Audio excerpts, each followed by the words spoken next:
I'm a New York citizen, you're a Texas citizen, and we make a contract to be enforced in New Jersey, right? And let's say there's a breach of contract, right? Which law governs the breach of that contract? Okay. Give you another example, right? I am a citizen of New York, you're a citizen of Texas, we get into a car accident in New Jersey. There's a tort. Which law of negligence applies? And the answer is not just Erie, Claxon, right? It's actually more complicated. Do you apply the law of where the citizen resides, the law of where the injury occurs, or is there more complex interest balancing, right?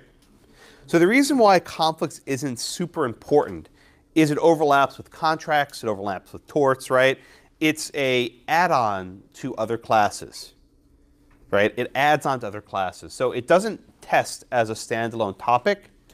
It tests what you might call a crossover topic, where it relates to another class you have. So if you already know torts, you already know contracts, you can say, okay, we apply this jurisdiction has strict negligence, we apply this rule, right? So if you just get the connection, you're probably okay. So I wouldn't kill yourself on conflict of laws. It's a good class to have. Very useful if you do any sort of litigation, but it's not going to kill you if you don't take it. The other classes I think are more important, but I won't, conflict of law is not quite as critical. What other questions? And my camera's rolling now, so we're back on track. What other question? Anything in your minds? All right, let's review a little bit from last class. I'll do this question in a few minutes, but I'll just start with some review. Where's my thing? Here it is. Okay, who's up next? Me. Marcos, you're up. Yes. Okay, he seems really enthused about that. Okay. All right, Marcos, remind us, what is horizontal privity? What's horizontal privity? Horizontal privity, from I remember from the graph or the design or the Yeah. we saw last time. Yeah. It's between A and B. If A is on the left and B is on the right, pretty much that requires privity of estate. In order to have privity of estate, you need to have a land transaction with a covenant reserved. Okay, Marcos, just add one more. What is privity of estate? You just use that word, it's correct, but what does that phrase mean? The covenant must be packaged with a single land transaction. Okay, very good. Privity of estate means that you sell a piece of land with a covenant attached to it or reserved to it, right? I sell you Blackacre, and when I sell it to you, you don't get the full bundle of sticks.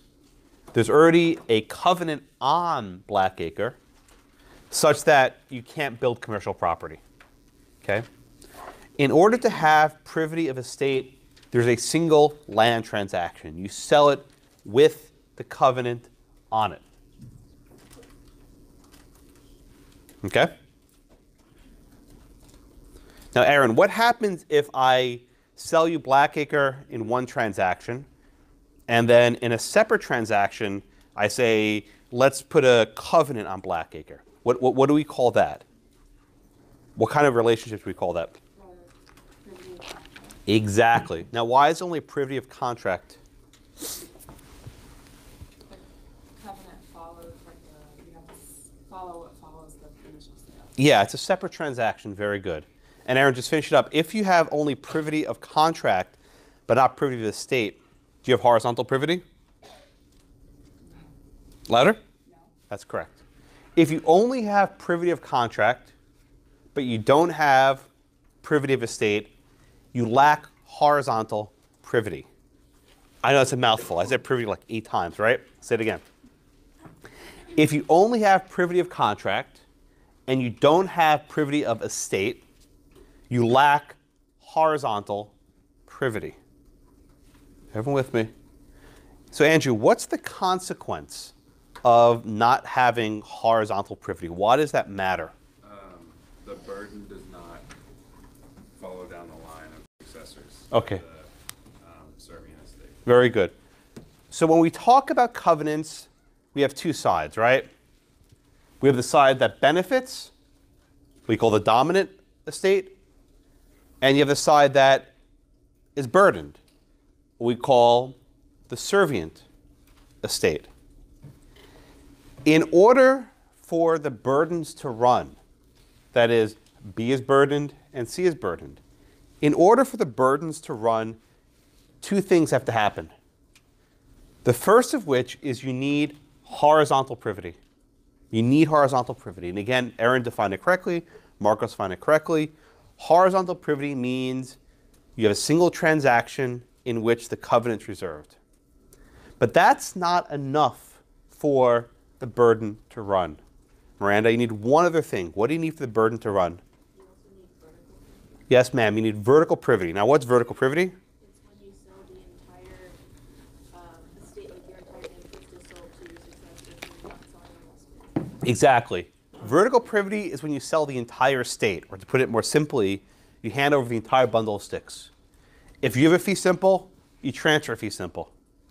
If you have a life estate, you transfer a life estate. If you have a lease, you transfer a lease. Whatever it is, you give your full estate. Okay? So if there's horizontal privity and there's vertical privity, then the burden runs with the land. The burden goes from B to C. Okay? Again, the word privity is used so much. Pay careful attention you don't mess it up. Right? Let me summarize this again. If you have privity of estate, you have horizontal privity. If you have privity of contract, you don't have horizontal privity. To have vertical privity, you must transfer the entire bundle of sticks, the entire estate. Okay? So any questions on how burdens run with the land? How the burden shifts from B to C? Any questions on that much? Right? So if you have horizontal privity and you have vertical privity, then A can sue C. Right? The diagonal. That's what we talked about last week. A can sue C because the burden ran from B to C. If vertical privity is lacking, Madison, let's say there's no vertical privity. Let's say that B has fee simple and he gives C a life estate. Then A and C cannot sue. I'm sorry? Then A cannot sue C. So who does A sue? A would sue B, and then B would have to Correct. Everyone understand what she said? She's correct. Again, B has fee simple. He gives C a life estate. Because there's no vertical privity, the burden does not run. The burden does not run. Therefore, A and B are still in privity. A sues B for violation of the covenant, even if C is the one screwing up. Right? Let's say C builds a factory. C is at fault, but there's no privity. You can't do the diagonal. So A sues B, and then B, can they come after C? Because they are in privity. Right? Again, the entire reason why we discuss privity is who can sue whom. Right? You can't sue anyone you want in property law. You can only sue those that you are in privity with. So in order for A to sue C, you need horizontal and vertical privity. Everyone get that much? Stop me if you don't get it. All right? So Cheyenne, my next question for you is, what happens if A and B only have privity of contract? Not privity of estate, they have privity of contract. What about D? Can D benefit from that covenant? No. Why do you say no? Okay, so if they only have contract, that means that they only have like an agreement with land, right? They only have a contract. They're separate transactions. Can D benefit from the covenant?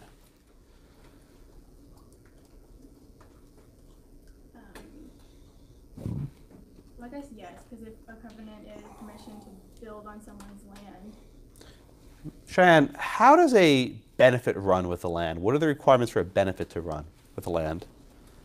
You have to have a vertical privity. Oh, okay. You have to have Ah. horizontal privity, so then they won't benefit at all because there's only. No, no. one. For the benefit to run, what do you need? Oh, you don't need horizontal privity or vertical privity. What's your final answer? Is that your final answer? Yeah. Okay, she's right. For the benefit to run, none of this crap matters, right? It's easy.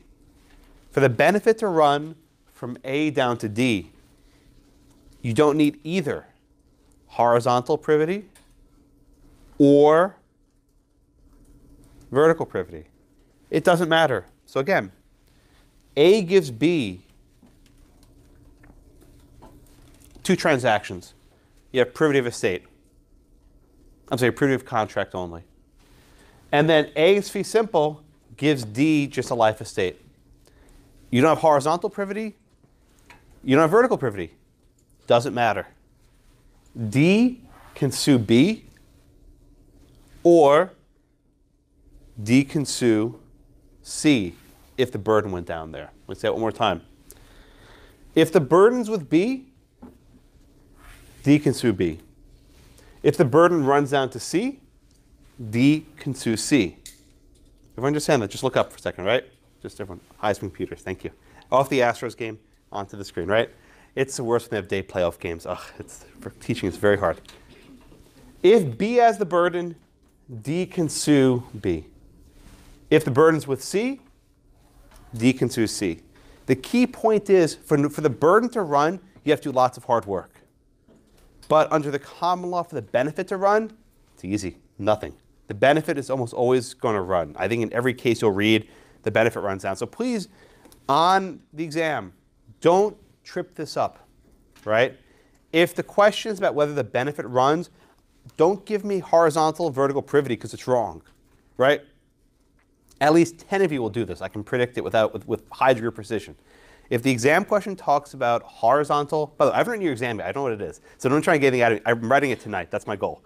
So I have no idea. But in general, if you're feverishly writing, they're crossing it out. If we're talking about the benefit running, only give me it runs. That's it. There's nothing else to be done. Now, the way I can trip you up on this is I can have what we call a mutually restrictive covenant, right? Where A burdens B and B burdens A benefits B benefits A, where basically everyone on the block benefits from not having commercial property. In that case, you have to do the analysis on both sides, right? You need to do the vertical horizontal privity because each is burdening the other. But if this is a straight up question with one benefiting and one burdening, you only do the horizontal vertical deal on the burden side, not the benefit side. Everyone understand?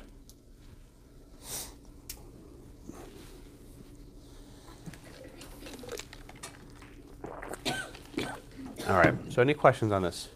Just have one question. Yeah, Marcos, go ahead, please. You said that you already wrote the exam. I have not written the exam yet. Oh, you have not? No, I'm writing it tonight. That's my goal. Oh, for the midterm or the final? Oh, the final's a long way, my friend. I'm doing the midterm tonight. That's my goal. Or can you tell us or give us a hint of what? There are no vampires in the exam.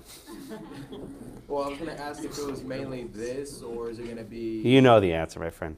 It's whatever we've done this semester. This is why I don't write the thing till I'm not going to see anymore because I'm a very bad liar. I don't like beer, but I'm a very bad liar, and I don't drink at all. That's truth. But I would give it away. One semester, I had scheduled my review session for like the day before the exam, and then one guy, a bit of a smartass, asked me a question, and I just had this look. He was like, "It's on the exam," and it was. So I was like, "Oh, damn it." He was like, "You're going to test us on this?" I had this look, like this terrible poker face. I saw a hand there. Anthony, yeah.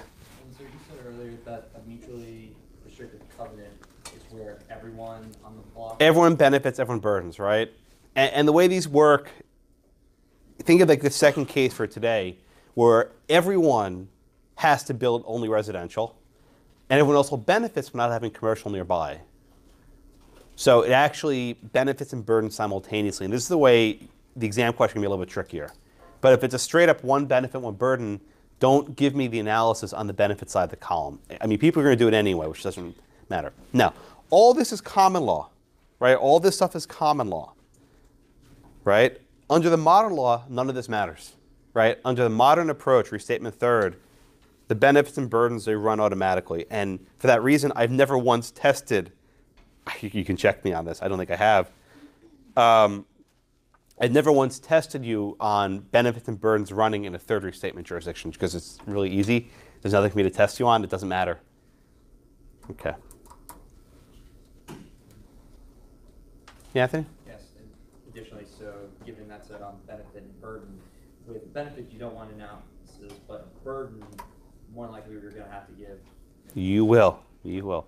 Yeah. Be very. Again, what makes this hard is when I ask you a question, I'm not going to draw the picture for you. Right? You have to do that yourself. Like, I'll just give you names, and they may not be A, B, C, and D. So you're going to have to visualize for yourself how to draw the diagram. And Brooke asked me last week, remember that diagram you made me draw? They can get kind of messy, which is why I didn't want to do it. But I showed you last week how these diagrams get a little messy.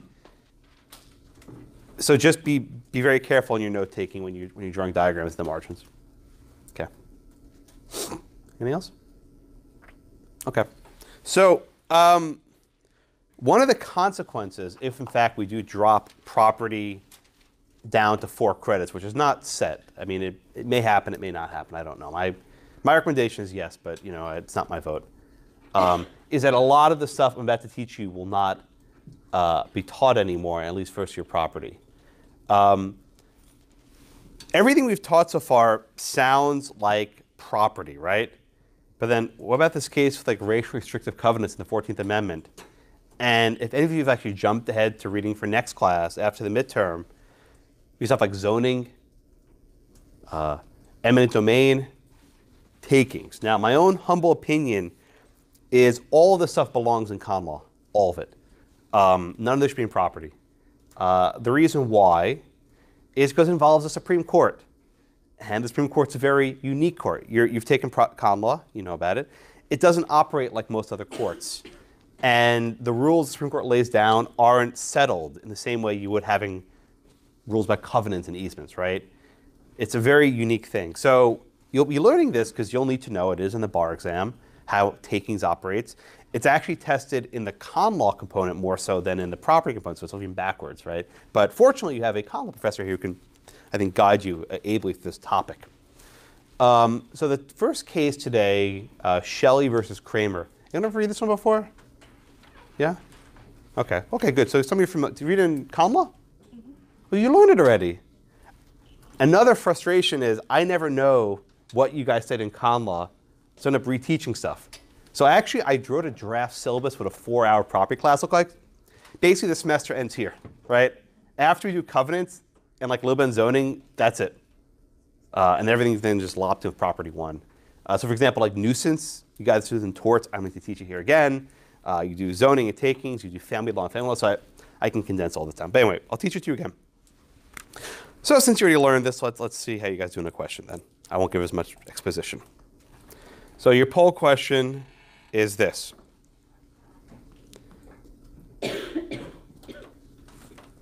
The Constitution only regulates state action. True or false? And I already gave Marcos a Constitution, so you should have it with you? Oh my God, you got it. Take it out, please. I'm so happy. I thought you were going to throw it away. It's buried, but Buried. It'll find its way out.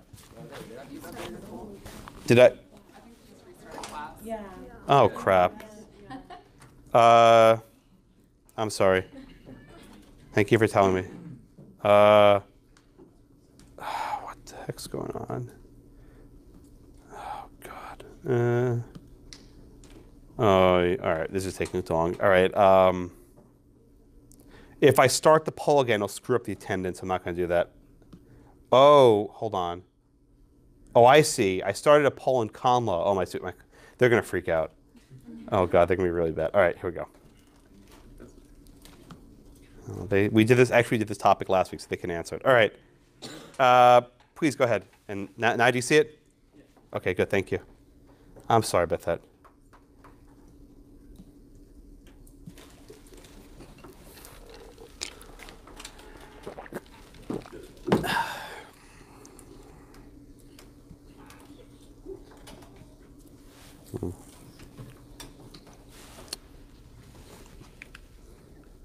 Did you have Kelso for common law? Alfini. And Jim taught you Shelley v. Kramer? Well, surprising. See, again, there's not consistent there's overlap. How much of takings did you guys do? A lot? No. No takings? Maybe one. Kilo? Penn Central? I think we did. Penn Central? Sounds familiar. About the Grand Central Station train station case? No, we didn't do it. Do you do the little pink house in Connecticut? Yes. Pfizer? No. Give me a break. Check your syllabus later, get back to me, because if you already did it, I can be a little bit more creative than how I teach. All right. I think you're next, Brittany. You give me inconclusive. All right, so what's your thought here? True or false? False. Tell me why it's false. Because it regulates both state action and federal action. Okay, give me an example where the Constitution regulates. Oh, Brittany, what's state action?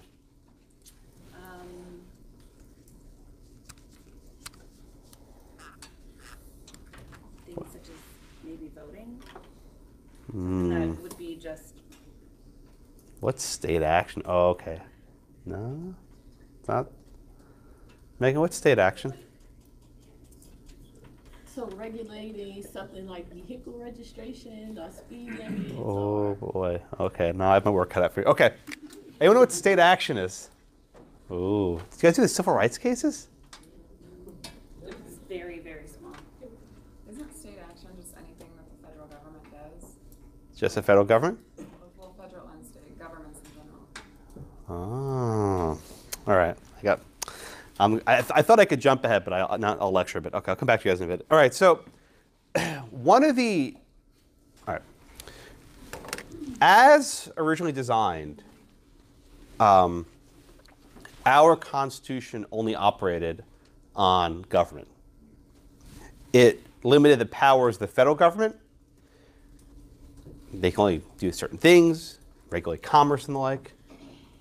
And the Constitution also regulated state governments in certain respects. States couldn't enact ex post facto laws. They couldn't violate contracts. But there were very few limitations on the states imposed by the Constitution. And there were zero restrictions imposed on individuals by the Constitution, right? The states could pass laws that regulate what private people do. And the federal government could pass laws that regulate what individuals do. But the Constitution itself is silent. That changed with the 13th Amendment. Marcos, get your 13th Amendment out? Yeah. Well, no, but. Here. Okay, I'll read it if you find. Wait, is that Roman numeral? Yes, the Roman numerals. XII. I, yeah. I, for sure. Neither slavery nor involuntary servitude, except as a punishment for crime, whereof the party shall be duly convicted, shall exist within the United States. Okay. The 13th Amendment was ratified in 1865 following a bloody civil war. And the 13th Amendment was unique in a lot of respects, but one of which is that it prohibited private conduct, right? This wasn't just saying the government can't uphold slavery. It said it shall not exist. That private individuals cannot hold another as slaves. Indeed, holding a slave under law is unconstitutional. It's unconstitutional. Not just against the law, it violates the US Constitution. Why does this matter? Because there was no state action requirement. Okay? What is state action? The state is doing something, either the federal government or the state government, right? But with slavery, it wasn't a restriction on state action. It was only a restriction on, it wasn't just for government action, it was also private action as well for slavery, okay? But the 14th Amendment is a little bit different, right? I'm sure you say this at great length. Section 1 says,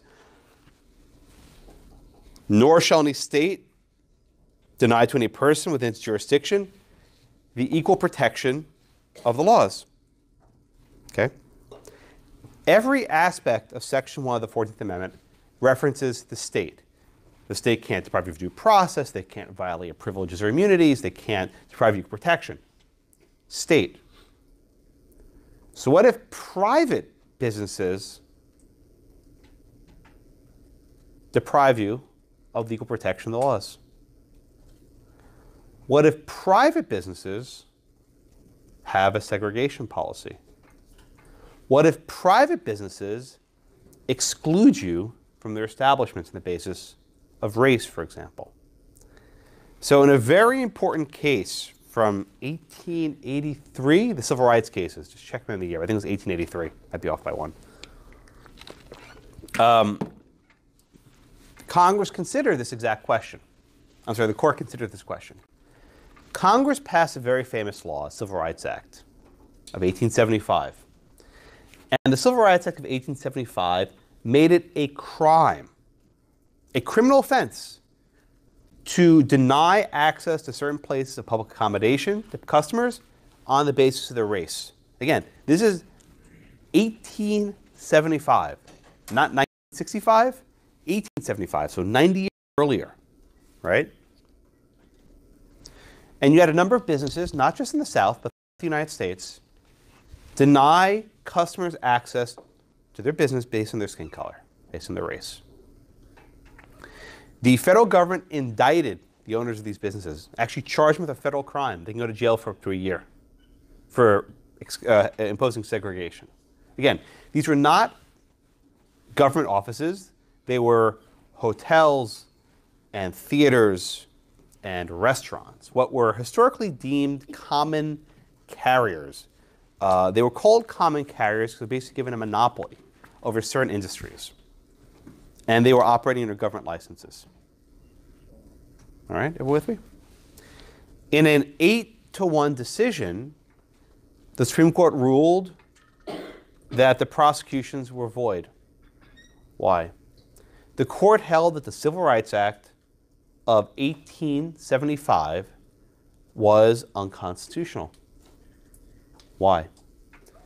Because the 14th Amendment only regulated state action. That is, if the government is imposing segregation. It did not permit the government to regulate private action, as in a private business, even though they were common carriers. A big debate about this, but I'll put this aside for a minute. They could not regulate private businesses. Okay? The only dissenting vote was Justice John Marshall Harlan. Now, you probably read Plessy versus Ferguson, which I'm sure everyone reads, but everyone reads the civil rights cases. This was a far more sweeping case. The civil rights case was first in 1883. And Plessy came about a decade later, 1895 or 6, just checking on the year, but I'm in the ballpark. I'm noticing this, but I'm just going from memory.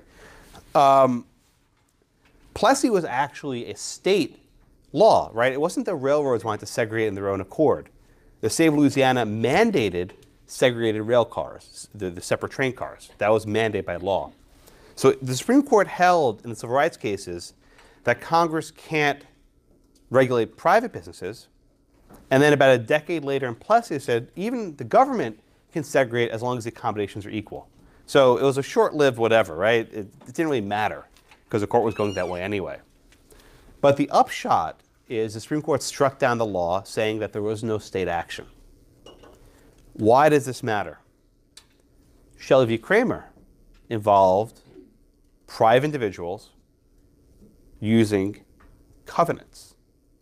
Was that state action within the meaning of the 14th Amendment and the civil rights cases? Okay. Is everyone okay with that so far? I'm going to mention one other case which I'm certain you didn't learn about, but I want to get the civil rights cases. Very important case. If you want to learn about this, I taught this in con law last Wednesday. You can just watch my video. We had a really good discussion. But anyway, it's not for this class, but for your own knowledge. This is why this should not be in property. It should be in con law without any question. I shouldn't be teaching. I can teach it, but it shouldn't be here in general, right? All right. One other case I do want to mention. So I'm sure you all study the case of Lochner. It's not that bad. This is the case everyone's afraid of, but it wasn't that bad. I'm a bit of a rehabilitationist myself. But the doctrine used in Lochner came to be known as substantive due process. Substantive due process, what the hell is this? Well, you have the due process clause, right? It says, nor shall any state deprive any person of life, liberty, or property without the due process of law. And in the early 1900s, the court read the word liberty to include a liberty of contract, a right of contract. Now, I'm sure you will learn this was made up of whole cloth, made up out of nowhere. As you learned, it's wrong. So if you go to the Civil Rights Act of 1865, right, there are lots of Civil Rights Acts. Congress passed a law in the aftermath of the Civil War called the Civil Rights Act of 1865. And this law guaranteed the freedmen, the freed slaves, certain basic rights. And one of these rights was the right of contract. They can make and enforce contract. Now, one aspect of Jim Crow you don't think much about is they couldn't sign contracts in the South. If you can't sign a contract, you can't run a business. They couldn't own property. If you can't own property, you can't run a business. They couldn't dispose of property and the like. This is why they had sharecropping, so they could only do leases, right? There's actually property behind all of this. But they weren't able to own their property in their own stead. So a huge aspect of the Civil Rights Acts following the Civil War was to guarantee rights of contract. Now, you'll learn about Lochner and Atkins versus Children's Hospital, these god-awful cases. But there's one case you probably didn't study. It's called Buchanan versus Warley. Buchanan versus Warley, W-A-R-L-E-Y. This was a case from Louisville, Kentucky. Louisville enacted a law that did something crazy. It said, if you have a block that has predominantly white owners, they cannot sell their property to an African-American family. And if you have an African-American block, they can't sell a piece of property to a white family. It basically was government-imposed segregation, right? They had to keep living where you were living, and you couldn't move between blocks. So what happened? An African-American homeowner tried selling his house to a white family. And the neighbors came in, and they tried to enjoin it, to stop it, saying, you can't do this because it's against the law in Louisville to make the transaction. This was, oh God, 1920 something, I'm off by the year. But this was decades before Shelley. And what did the court actually hold in this case? They held that the Louisville statute was unconstitutional. Why? It was infringement on the liberty of contract, right? That you had the right to sell property and make contracts and dispose of it. And that the Louisville law was unconstitutional. Okay, now why am I telling you this history? When you have a segregation ordinance, you don't need to make private covenants. But when the segregation ordinance was struck down, where did people turn? Covenants.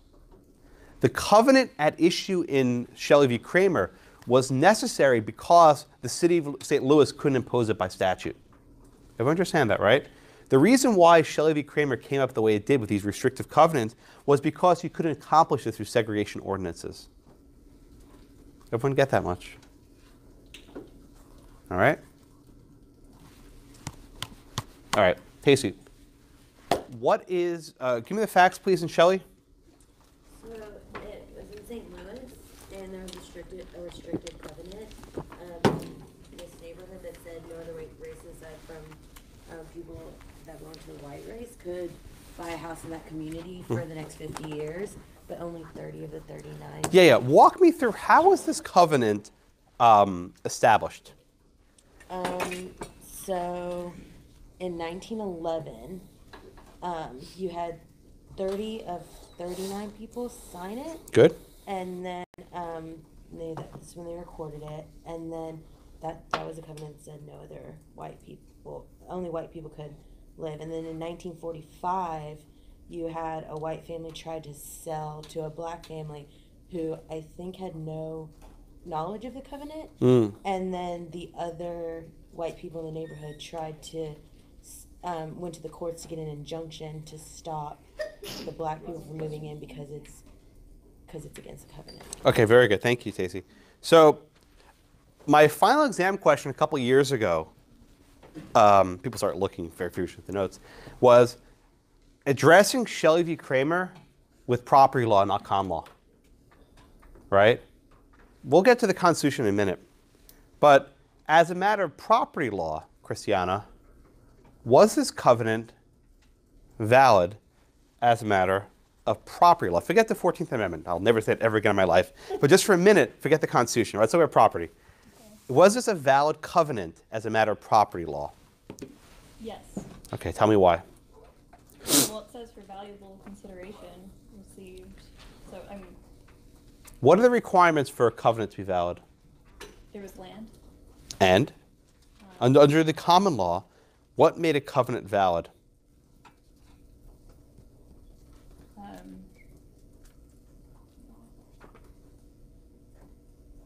Benefit? You're on the right track, right? In order for this to be a valid covenant, what would have to happen?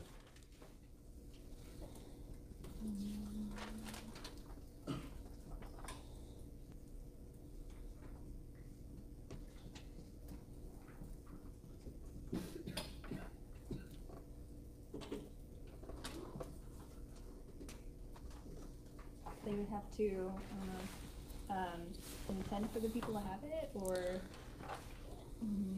Are you giving me a covenant, or what's this intent? You might be giving me something else.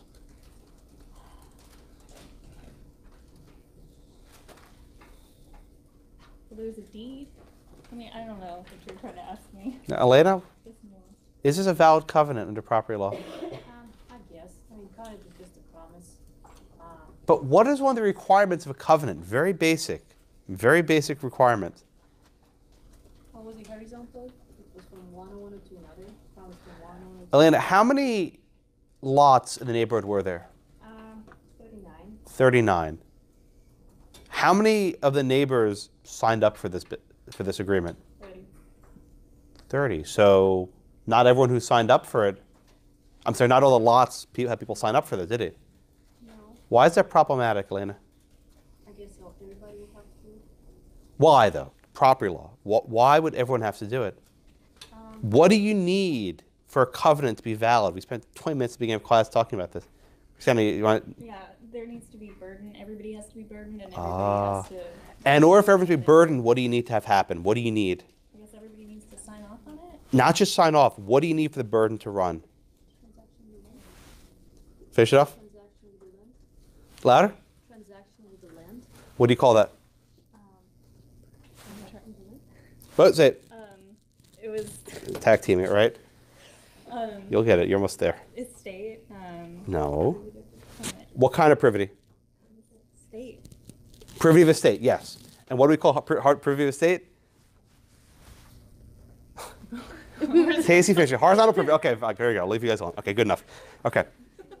In order to have, under the common law, right? Under the common law, in order to have burdens that run from owner to owner, you need horizontal privity.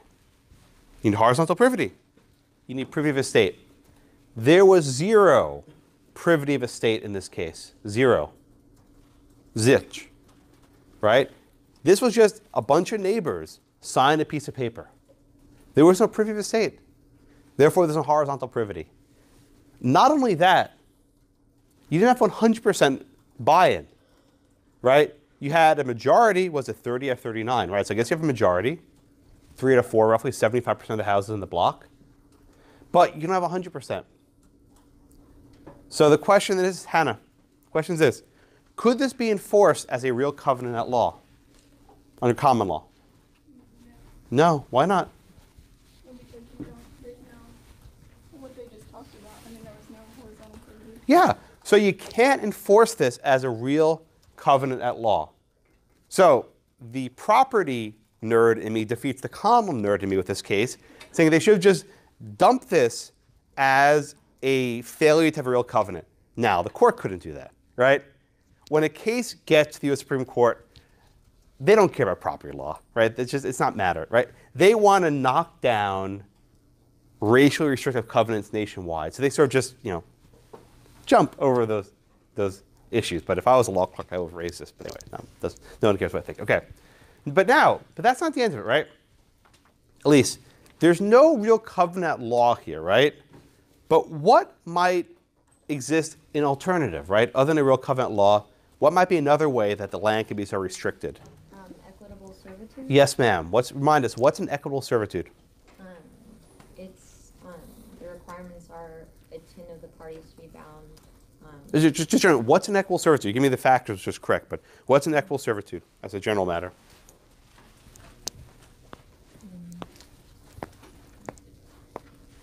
What's the defining characteristic of an equitable servitude that distinguishes it from a real covenant law? I wasn't here last class, so I don't have it in my notes. All right, Anthony? Say what,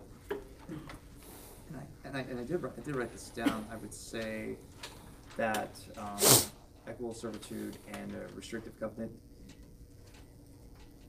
What did I say? I want to say privity, but Anthony, the word equitable. Equity. What does that tell you about an equitable servitude? That it's a servitude that that equally applies to everybody. And who created this servitude, Anthony? Who created this servitude? No, who in general, who creates an equitable servitude?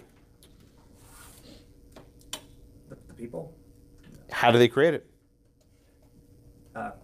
Through the owners. Is it in writing? Yes, in writing. It's in writing that distinguishes them both, right? No, James. What's an equitable servitude? I mean, it's something that burdens the land, not the estate. I don't know what that means. Well, What case did we do discussing equitable servitudes? What case from last week did we do that covers equitable servitudes? Is it the Neponsit? Neponsit, very good. And what was the issue in Neponsit? Homeowner Association? Okay. Where the association actually didn't own the land, but then they were trying to enforce a covenant, a permanent covenant. Was there any sort of horizontal privity between the homeowner association and the home? No, they were created by the developers. Okay, very good. And Anthony, you want to add something? Yes, equitable servitudes require intent to bind, touch and concern notes, but they're not in writing. Okay, very good. So this is a Tulk versus Moxie case as well, right? Mm-hmm. This was the case with the garden in England. Remember, there was no writing, but they had a general understanding that they wouldn't construct anything inside this park, right? Oh, and a stand back here. You're looking up from the board. That's great. Move forward, right? So the Tulk versus Moxie case, you have an equitable servitude where even if it's not in writing, the court can enforce it as a matter of equity, as a promise. And Anthony, you gave me those three factors. Please read them again, please. Yes, sir. Intent to bind, touch and concern, and notice. Okay, so there has to be an intent to bind the parties. There has to be notice, right? And it's a touch and concern the land. Now, Andres, would this restrictive covenant be enforceable as an equitable servitude, putting aside the 14th Amendment again? Let's put it aside for a minute. I mean, I don't think so, because not everybody was on board. There was only 30 out of the 39. What was their intent? They wanted to... Do you think the 30 neighbors wanted to bind everyone? Yes. I think they probably did, right? Yeah. What about notice? I guess if they sent out a general letter to all the neighbors saying that what they wanted to do. But did the buyers in this case have notice? I don't think so. No, they didn't, right? They did not have notice. And in fact, to make this point more bluntly, there were actually African Americans living in that neighborhood. So they wouldn't have had some sort of constructive notice, I think, as well. And in terms of touch and concern the land, Brandy, did this sort of restriction touch and concern the land? Well, you kind of said that you really don't know what touch and concern Yeah. To do with specifically to the parcel of land and not the members in the community. Yeah. I think she raises a good point, right? It's not how the land's being used, it's who's residing on the land. And I think at least before, this is after Neponsit, right? Neponsit pretty open-ended. But under the common law definition of touch and concern the land, I don't think this is valid. So, all right, so the restrictive covenant here, this nerd, right? I don't think it's valid as a matter of a real covenant because not everyone signed it. And I don't think it's valid as a matter of equitable servitude because I think there was no notice for the buyer. And also, this doesn't touch concern the land. So this covenant should not have been enforced under any circumstance. Right? It wasn't a valid covenant law. Right? There's a reason why the law makes it hard to bind successors to prevent stuff like this from happening. Right? It's not supposed to be easy. But they don't have any sort of binding. Okay. That's property. Any question on the actual property aspect of this case? I wish I could just teach a property aspect and forget the 14th Amendment. I think it's messy.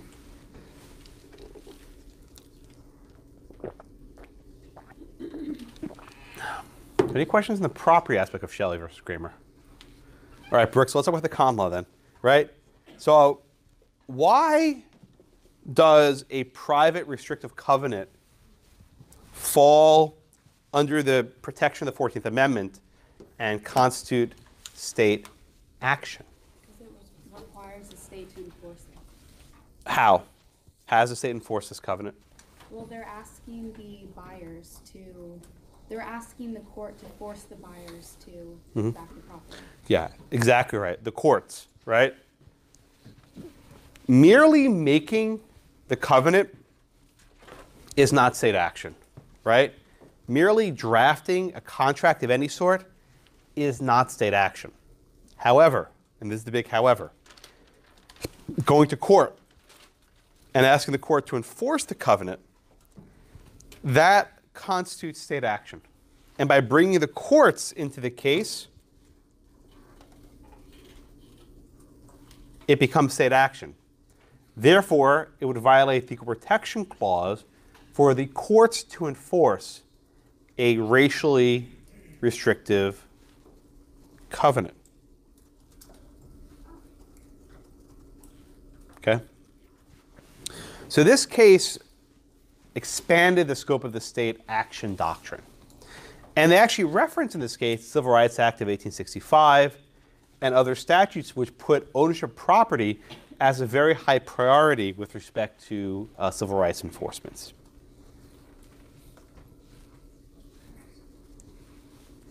Okay?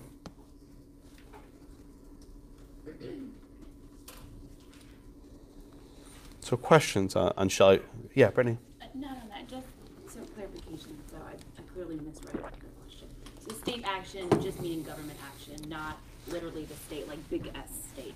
Yeah, I was hoping you knew what that phrase meant, and that's why I take a step back. Not your fault, not your fault. No, it's fine. I'm having lunch with Jim next week. He's still around. He's still he can't leave. He's never going to actually retire. He's always floating around the building. So I saw him. I'm lunching with him next week. I'll go yell at him.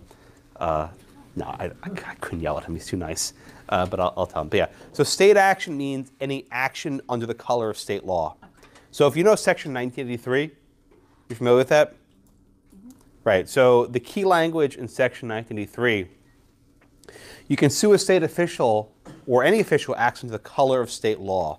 So it's not only people acting who are government officials, people who can be covered by the law of the state. And it's a fairly difficult label.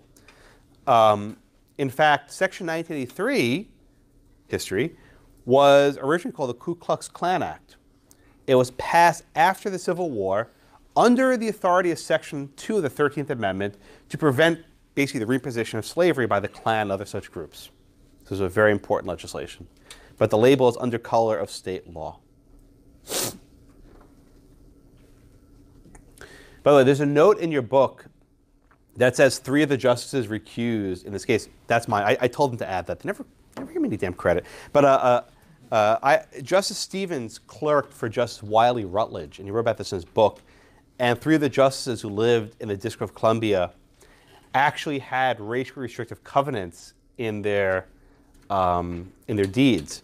And I am certain, if any of you go check out where you live or where your parents live, people nodding their heads, if these were houses from before the 50s, maybe even later, that there's in the chain of title a restrictive covenant that might still be in effect, unenforceable.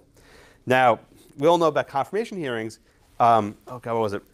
Justice Rehnquist had a vacation home, I think it was in Delaware or something, that apparently had a restrictive covenant on it. And during his confirmation hearing in 1986, someone discovered this, made a big fuss, saying, "Oh, Justice Rehnquist." And either he didn't know about it, or he lied about it. I'm not sure which one, but he said he didn't know. Probably didn't know. I don't know.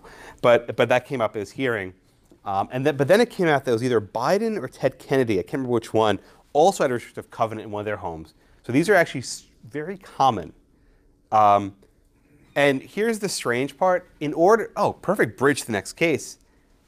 Matt, how do you get rid of a restrictive covenant on your property? Oh, what a good segment, a good segue.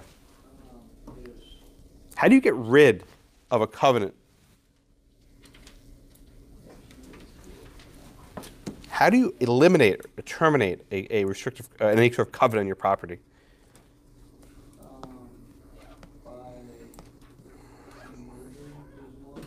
Yeah, give me the list.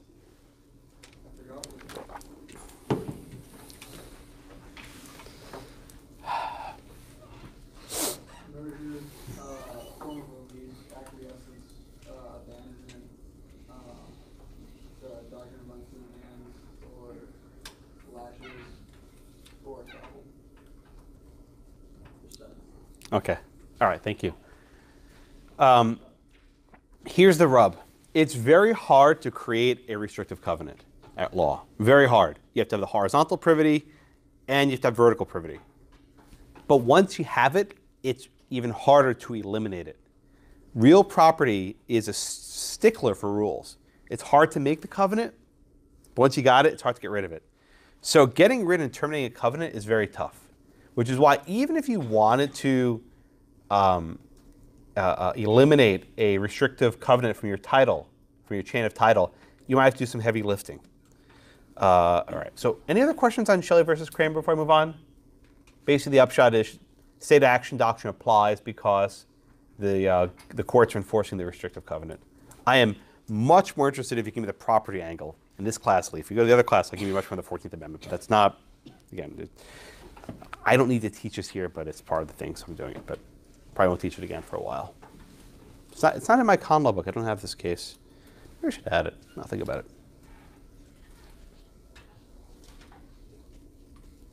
All right, any other questions on Shelley versus Kramer? All right, so let's talk about terminating covenants. So the book lists 9 ways in which you can terminate a covenant. 9 ways, there's a lot of ways. Matt, you mentioned merger. You want to tell us what that one is, please? We'll start there.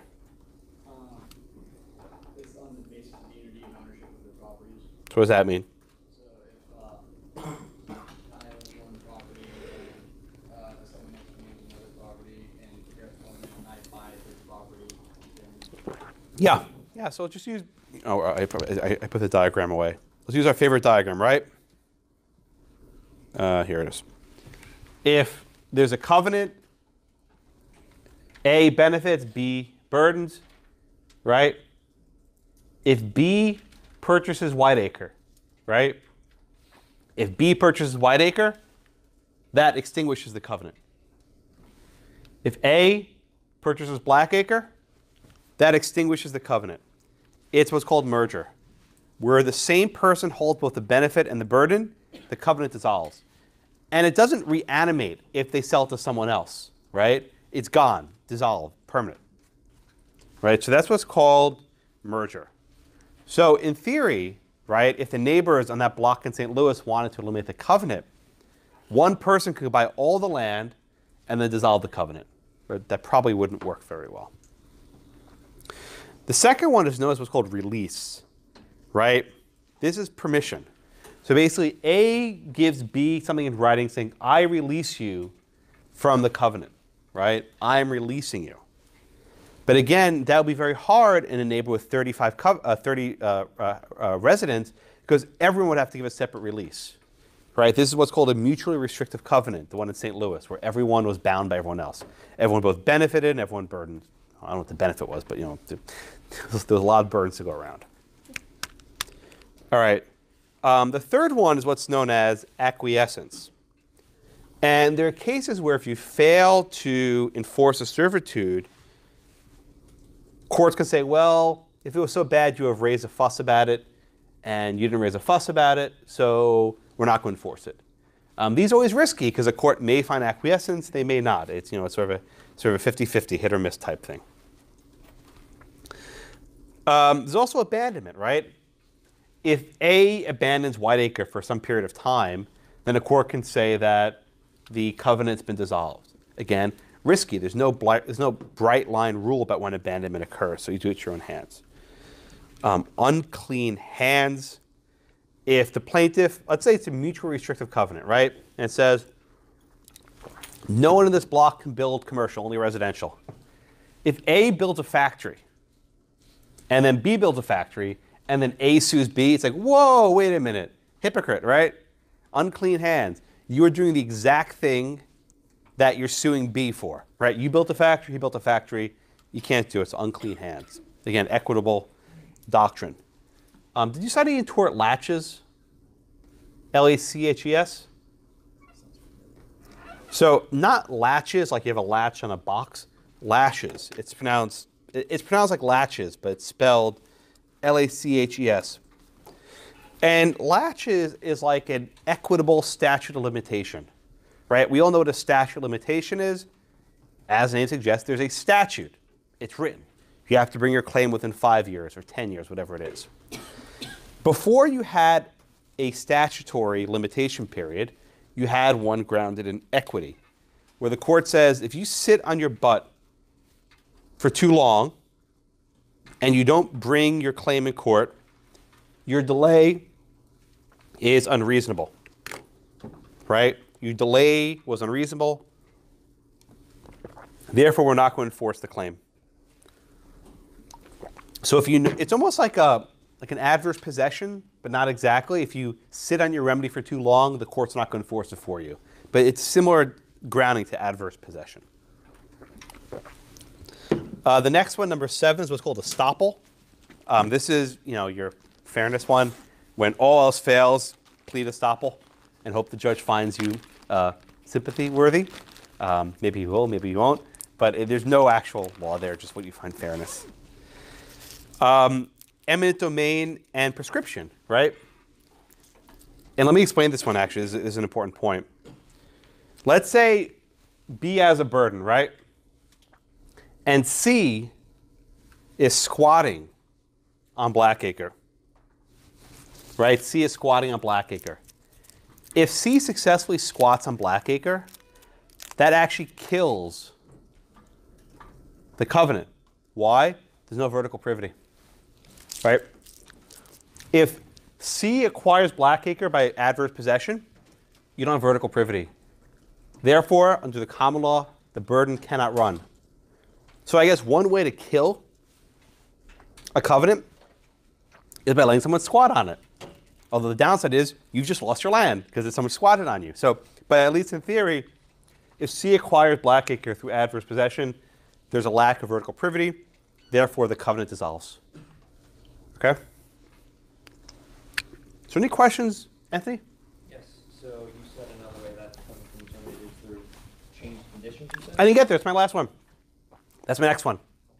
I'm going to get there in 15 seconds, I promise. You're reading my mind. I'm broadcasting it out to the world to feel. So any questions in the first 8 of them before I get to change conditions? No? Okay. So the next one is what's called change conditions or change circumstances. And this is the rule established we see in Western Land versus Truskalowski. Okay. Austin, I think you're next. You want to give me the facts, please, in Western Land, please? So the appellant wanted to construct a shopping center on a parcel of land that was originally part of a 40-acre development that had restrictive covenants on it. Okay. And what was the restriction on the covenant? Was it to residential, single-family residential use only?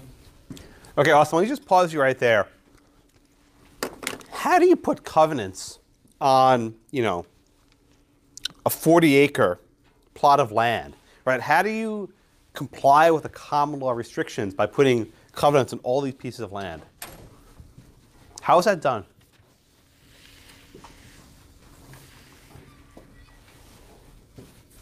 I'm not sure what you're asking. How do you go about putting a covenant on 40 separate pieces of land? With each transaction, you have to have horizontal privity. How do you go about doing that? I'm not sure. Reed? I guess if the original developer would then have horizontal privity to each individual. Exactly. Perfect. This was called a subdivision, right? Why is it called a subdivision? Because one person originally owned the entire 40 acres. And he basically chopped up each transaction and sold it to A, B, C, and D with a covenant on it. Understand? He had 40 acres of land, and A said, hey, I want to buy it. Okay, good. I'm selling it to you with this covenant. B, selling with the covenant. C, selling it with the covenant. D, selling with the covenant. So each piece of land is sold with the same covenant on it. Or at least it's supposed to be, right? There might be paperwork problems. We had this a question last week about notice. But with the subdivision, each lot is restricted. You'll see this in Houston a lot. We have no zoning, but we have deed-restricted communities. What that means is someone had a big plot, they chopped it up, and they sold each lot with a covenant on it. For example, where I live now, I have covenants on my land, and I have no choice. I'm stuck with them. My predecessor had fee simple. I have fee simple. So that means we have to accept the burdens. The burdens aren't that bad, but they're burdens. Okay. So there's a 40-acre land. It was restricted for residential, non-commercial development. So it says in the 1940s, the population was fairly low. But then, Ryan, what happened after that? So then the city began to grow, and around this community, more traffic, and there were commercial, I guess, businesses that came in and didn't use the land that was subdivided, but there were ones around there. And then, I guess a plot of land was bought, and they wanted to put easier for others. Yeah, so this is a situation where changed circumstances pops up. When it was originally divided up, it was fairly, quiet, and it was fine to have only residential. But in the intervening decades, industry and commerce moved towards this neighborhood, and then someone wanted to, develop some sort of commercial property in this neighborhood. Now, Caitlin, what could the developer have done short of going to court to handle the situation? Short of going to court, what could they have done? Gone to the other property owners and try to enforce it that way. Which other owners would they have had to go to? All of them. All of them. Correct. Why all of them? Because it's, you have to get, the total of all people, not just a portion. Yeah. This is what's called a mutually restrictive covenant. And again, on the exam, I won't call it a mutually restrictive covenant, but I'll say there's a subdivision and every property is restricted by it, right? So you'll have to know what I'm talking about. Everyone benefits from this by having quiet and residential neighbors, and everyone burdens from it because they can't build commercial, right? Commercial land can generate more money. So you have a situation where everyone benefits, everyone burdens. You have this chart on both sides. So the developer would have had to buy off every single lot owner in the property to release from the covenant. And if a single owner did not release, he's stuck. And let me tell you something. You might give money to the first person and the second person, the third person, but get the person number 39 and 40, they're going to jack the price up. Because they know if they don't get you, they don't get the release. So you recognize you can't release 40 different property owners. You're just not going to get it. So instead, Esther, what did he try to do, the developer?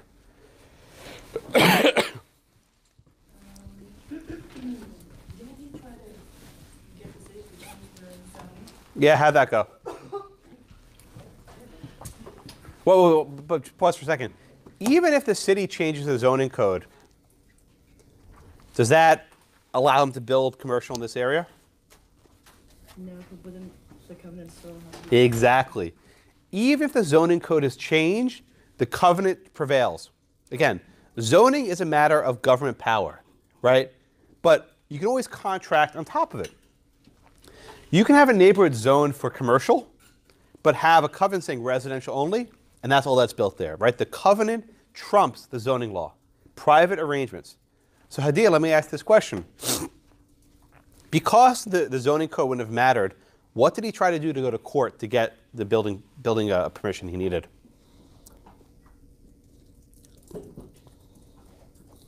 What did he try to do? He tried to have the covenant enforced. How? What was his argument? What was the developer's argument?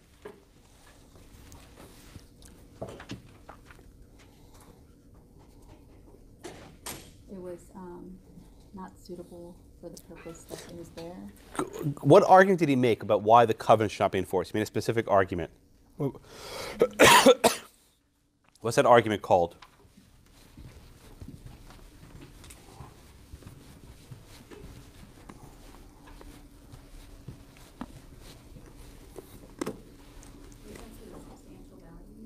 I'm sorry? Kind of. Is that I'm sorry, Natek? Katie. Katie, what argument did he make? He just said that if the area around it had so substantially changed. But what's the label that we call that? About the ground for terminating the covenant? Changing conditions. That's it. He argued change circumstances, right? Change conditions. Very good. He argued that the conditions have so changed, right? The conditions have so changed that the covenant has outlived its purpose. It should no longer be enforced. Right?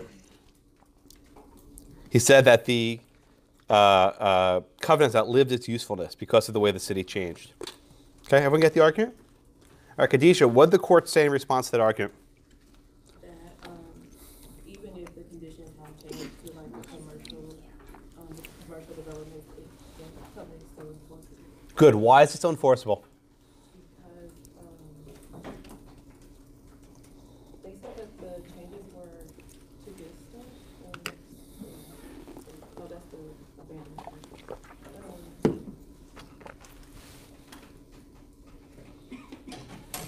I guess because those specific commercial developments, those aren't, I guess, insufficient. Those are insufficient to constitute a change. Okay, very good. And she went to the bathroom. Right? She's supposed to be called on. I'll get back to her when she comes back. Look at that. Look at that. Just. I had one student who'd always do this, and I caught on to it pretty quickly. But this is I'm just inverting here. But yeah. So shortly, the court says that it's not for the courts to update the covenant, and they actually cited a specific piece of evidence. Right? The city considered whether they should be rezoning the neighborhood, and they didn't. And the fact that the elected branches won't change it means that it's not for the courts to change. Because if you think about it, when the court says we're releasing you from this covenant, they are decreasing the property value of everyone else in the block, right? If you bought into that neighborhood thinking it's only commercial, you want your kids to run around, have a safe place to play. The second you allow one development to that place, you've now diminished the value of that neighborhood. Okay? Still not back, right? Marcella, sorry. So what actually happened in the aftermath of this case? So the court found for the homeowner? Good, but what happened afterwards in terms of what was actually developed there? Whatever, well, I guess not the Roanoke City Council. It was not before. I guess it was before. What did they actually build commercial stuff there in the end? Yeah, they did. Yeah, they did. How'd they go about doing it?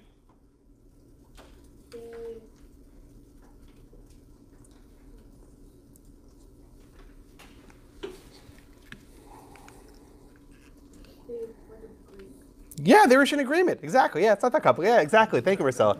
They reached an agreement. Right? So after all this litigation, they found a way to work it out. And usually everyone has a price.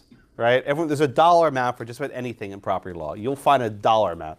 So if it's important enough to the developer, he was able to get 3.5 acres parcel for a certain sort of low density uses. Okay. Yeah, who is it, Marcel? Or yeah, other one. I heard you, but I saw him. It was very strange. Yeah, Marcel, go ahead. Yeah, go ahead. If we knew that everyone has a price,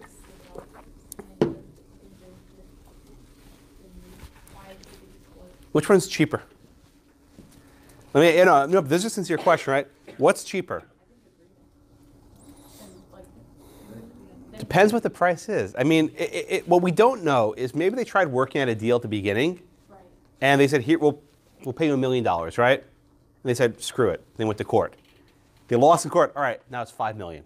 Okay, right?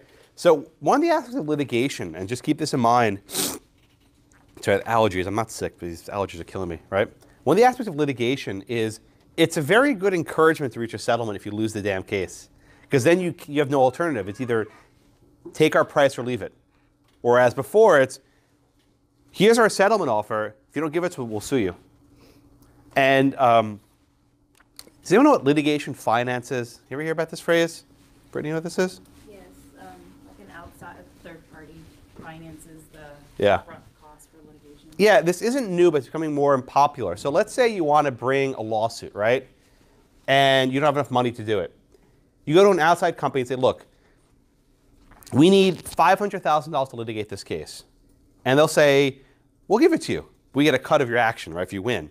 And here's the key. To fund a litigation, you have to decide, is this likely to prevail? Right? You don't want to fund a losing litigation.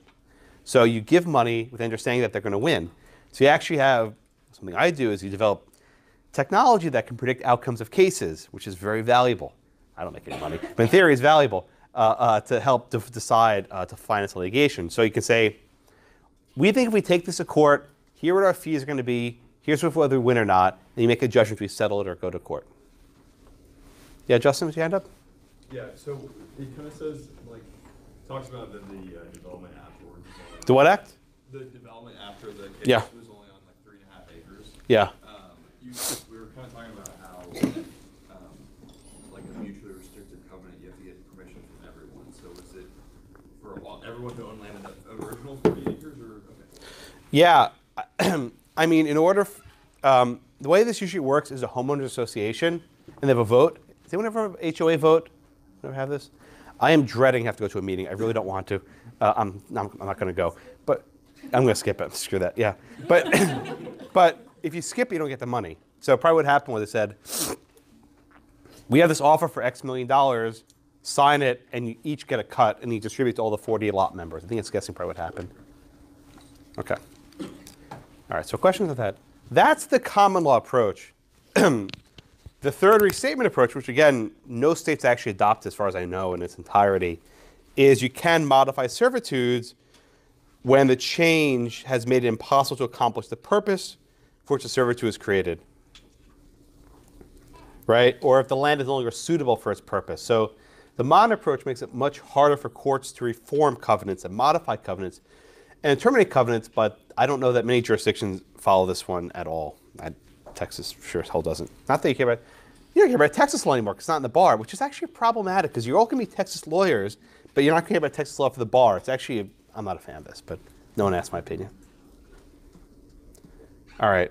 So let's summarize a bit. In the 14th Amendment, you can just compartmentalize that and keep it for your knowledge. But the important point is when you're trying to modify mutually restrictive covenants, you have to keep in mind that the burdens and benefits run on both sides. So you have to buy off everyone in the neighborhood. Everyone for whom the burden runs, you have to get individual releases. And if you can't get individual releases, then you're stuck with this changed circumstance doctrine, which under the common law is very tough to satisfy. But at least under the third restatement, it's a little bit easier to go by. Anything else? Good luck for your midterm on Wednesday. Be here on time, please.